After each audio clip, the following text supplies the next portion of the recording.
मला म्हणते पिंकी ताई की म्हणे तुझ्या आता इकडे सगळीकडे तुझी बदनामी करते, तू केलंय जे नाही केलं ते सगळं सांगते म्हणली आत्तापर्यंत घरी.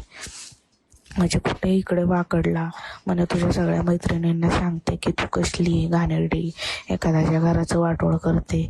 माझ्या म्हणजे शशांक सोबत पण कधी लॉयल नव्हतीस तू, असं तसं म्हणे तू फालतू आहे, तू घाणेरडी आहे. आणि घाण शिव्या द्यायला लागली, पप्पांना काही पण बोलायला लागली, मम्मीला काही पण बोलायला लागली.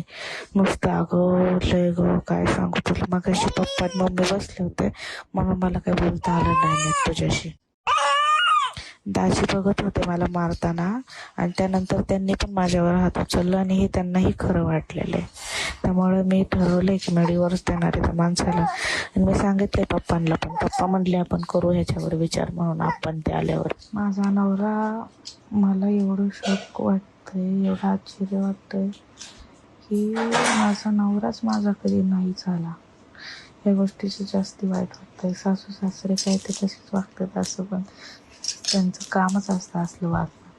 पण ज्याच्यामुळे मी त्या घरात गेले ना, लय चुकले माझं. मी सगळ्यांना विरोध करून लग्न केलं ना, तिथं चूक झाली माझी. सगळं बोलण्याच्या समजण्याच्या पलीकडं गेलंय. अगं तुला ही छोटी गोष्ट वाटते का गं? हे ना मीही माझ्या आयुष्यात कधी इमॅजिन पण नव्हतं केलं.